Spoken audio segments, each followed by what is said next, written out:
All right, now that we've worked on using the limit process, let's go directly to kind of the easier way. And we have these laws and rules that brilliant people came up with. So if you've got a function, y is equal to ax to the n. So let's say that's a 2x cubed, right?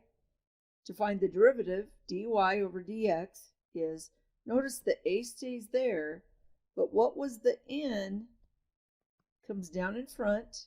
So let's do this one right here. The a stays there. This 3 will come down in front and multiply, and that will leave, look what we have. Whatever that original x was, subtract 1. So 3 subtract 1. So in this case, dy dx would be 2 times 3 is 6. 3 subtract 1 is 2. So if the original function is 2x cubed, the derivative is 6x squared. And if we say, what is the derivative, what is the instantaneous slope, instantaneous velocity when x is 1? Well, then you substitute 1, and for this function, the slope of the tangent line, or instantaneous velocity, 1 squared is 1, 1 times 6 is 6. All right, now for using the power rule, any constant, so pi is a constant. Remember, e is approximately 2.718, pi is 3.14, and it goes on. Those are still constants. So you'll treat those values as just a regular constant, as an integer. Fractions are a constant. And then when we're doing derivatives, rather than typically leaving things in root form, we use fractional exponents. So square root is x to the 1/2, cube root is x to the 1/3. So whatever this index is, that will be the denominator. All right, so let me erase all this, and let's get started practicing with the power rule, giving you a lot of different examples. So notice right here, y is equal to 2. Well, 2 means the same thing as 2x to the 0. Remember, x to the 0 means 1. So then if we were to bring that down, this 0, so you'd have 2 times 0 times x to the 0 subtract 1. Well, 2 times 0 is 0 times x to the -1. Well, it doesn't matter. 0 times anything. And graphically, let's show you why that makes sense. If your slope, dy dx, is equal to 0, that means you have a horizontal line. So at 2, there's a horizontal line. Well, that slope, it doesn't matter where you touch it. The tangent line touching a horizontal line will always be 0. So anytime you have a constant, if you had y is equal to pi is a constant, dy dx is 0. And look at what this says. Well, the instructions are covered, but on your paper, let A, B, and C represent an unknown constant. So that could be like saying -4 times 5. Well, -4 times 5, this is still going to be a constant. And so when you take the derivative of a constant, whoops, that's dx over dy, you get 0.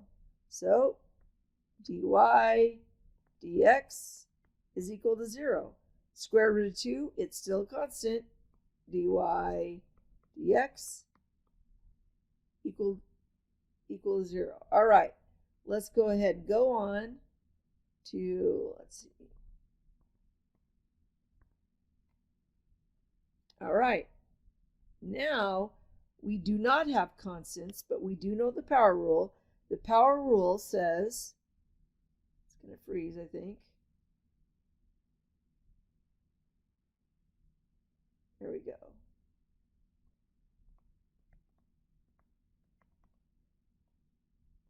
So the n comes down, and that leaves x to the n minus 1. So when we, for this one, dy dx, the 2 stays there, the 4 comes down in front, and then 4 subtract 1 is 3. So dy dx, 2 times 4 is 8. 4 subtract 1 is 3. So 8x cubed is the derivative of that function. Well, remember, b is a constant, and x to the first is just a 1. So dy dx is 2b. 2b, b represents a constant. The 1 will come down in front, and then now you have 1 subtract 1. So dy dx, 2b times 1 is 2b. Well, 1 subtract 1 is 0. Well, x to the 0 is 1. So, on the ones that look like this, anytime you have a y is equal to any constant to x to the first, the derivative will just be the constant. So in this case, the derivative, a minute ago I think I wrote x up there. No, it's dy dx. The constant in this case is 2b. All right, so now we have a cubed. So dy dx, we leave the coefficient. We bring the 3 down to multiply, and then 3 subtract 1. 3 times 1/2 is 3/2, and then times x squared. Notice root 3 is a constant, but instead of leaving it root 3, we're going to write it as 3 to the 1/2. Well, actually, that's silly. No, the x is not under there. That's still, I'm just going to rewrite it like this, x to the first. So y is equal to the square root of 3 times x to the first. So dy dx, the root 3 stays there, times 1. And again, that would be x to the 0. Well, x to the 0 is 1. So dy dx is equal to the constant. So every time x is to the first power, the derivative function will be just the constant that's attached, the coefficient. All right, I'm going to undo that. We'll drop down to number 21. Ooh, now we have negative exponents. Remember what negative exponents mean. That really means this. But when you're using the power rule, it's much better to have a negative exponent because then you know what to do with it. But for graphing purposes, if we had to graph that,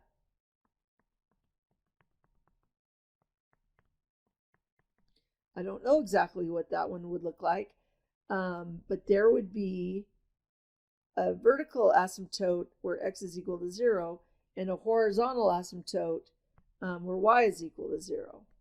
And then we just plug that into Desmos or any other graphing calculator to see what that graph would look like. But when we first want to find the derivative, well, so the 5 stays. We're going to multiply that by negative 3. And then that's x. Negative 3 subtract 1. So dy dx is equal to negative 15 x to the negative 4th. But when you put your final answer, you do not leave it with a negative exponent. So you write negative 15. And since that's x to the negative 4th in the numerator, just write it as x to the positive 4 in the denominator, just like that. And if it's a fraction, it doesn't matter. You do the same process. dy over dx is equal to 3/5 times that negative 3 times x to the negative 3 subtract 1. So you're going to do that same process again.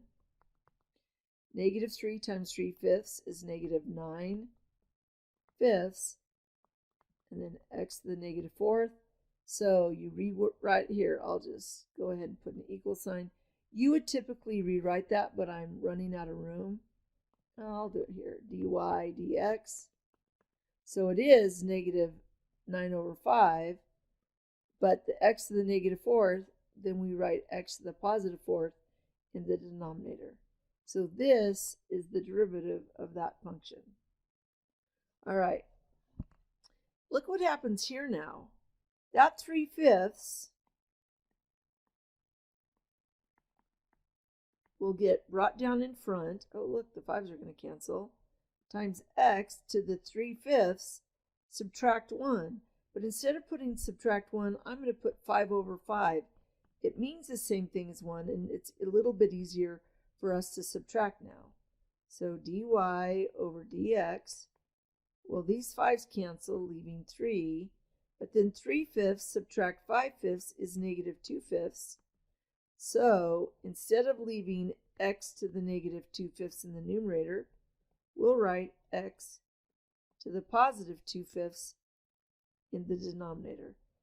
So this right here is the derivative of that function right there. All right, I think that we've done enough of those, and then I'm going to keep going. We're going to jump down to number 25.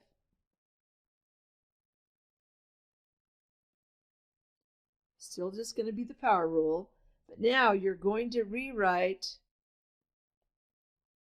x to the cube root of x squared. Remember, the root is the denominator, and the exponent, 2, is the numerator. So we're going to rewrite that as x to the 2/3. So now we have 2 times x to the 2/3. That's the function. So we can say that's what y is equal to. So then when we do the dy dx, the 2 stays there. We're going to bring down the 2/3 times x. Well, 2/3 subtract 1. I'm going to subtract 3 over 3. And all of that gives us 4/3 x to the negative 1/3. So our final derivative function will be 4 over 3 x to the positive 1/3. Just like that. All right. And I'm going to let you do that one on your own. Remember to change that to x to the 1/4. Let's look at this one right here. Remember, a is a constant. So when you take the derivative, there's that just the invisible 1 there. We're going to bring down, a is just a constant, so 3a times x to the 3a, subtract 1. So dy dx is 3a x to the 3a subtract 1. Because they don't tell us what a is, so that's as much as we can do with that. Now we have 3 terms. So there's a couple things that you could do. You could say, well, I'm going to break this down into 3 different functions. So I'm going to say f of x is x squared, g of x is 2, and h of x is the negative 4x to the negative 5th. And we are adding, and this one is a subtract. So you could find each individual. So let me do this up here for you. So if I say f of x is x squared, and then we're adding g of x, which is 2, and we're subtracting,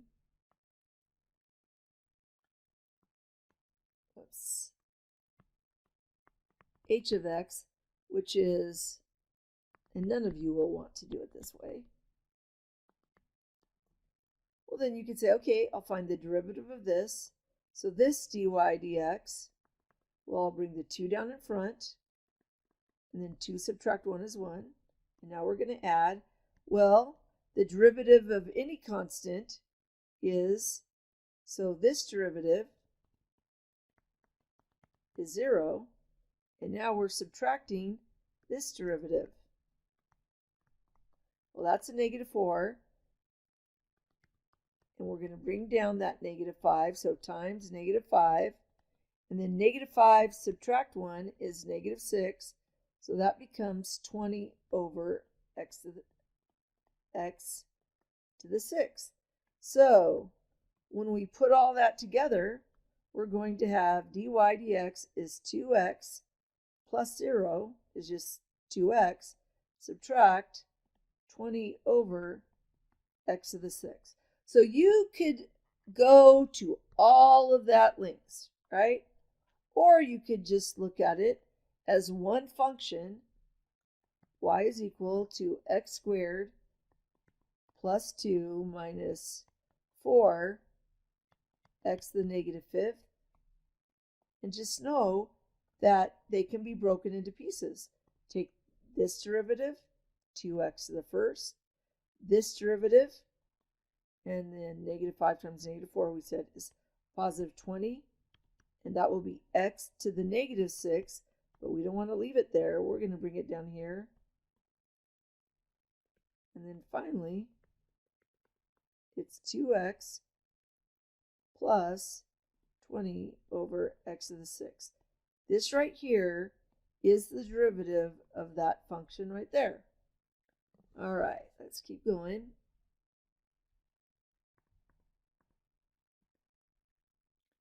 We don't have a lot more to do, but all right. So now we just have a bunch of different functions, and you get to practice derivatives. So dy dx, I probably won't do all of these. We bring the 5 down in front. That will be 15x. 5 subtract 1 is 4. And then that says plus sign. 3 comes down. 3 times 4 is 12. 3 subtract 1 is 2. And then the derivative of the constant is 0.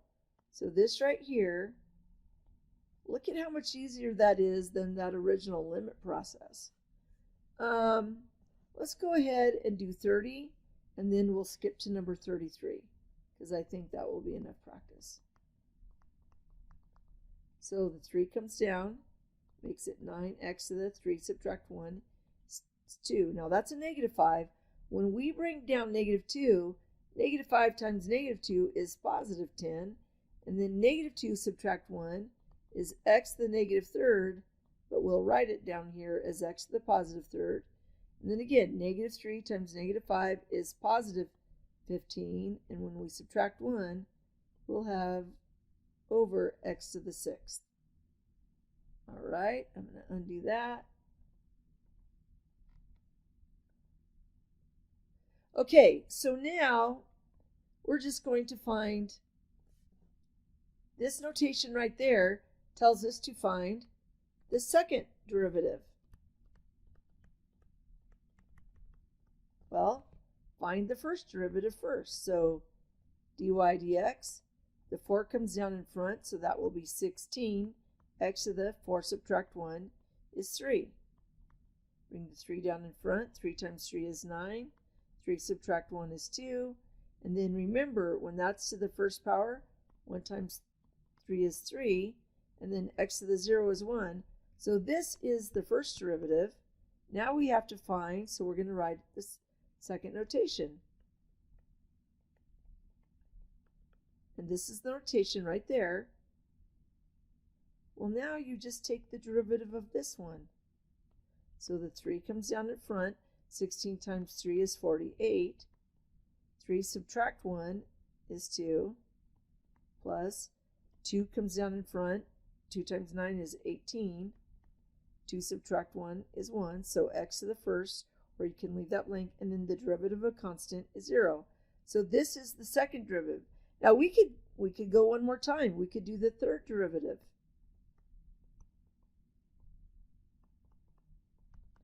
Well, bring the 2 down in front. 48 times 2 is 96x. And then the 1 comes down in front, and that leaves plus 18. Well, we could find the fourth derivative.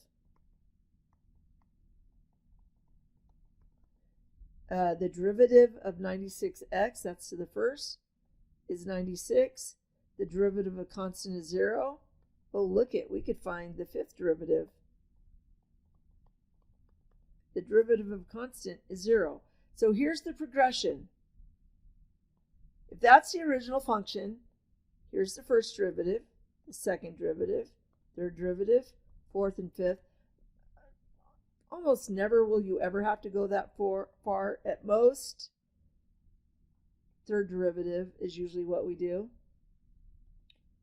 All right.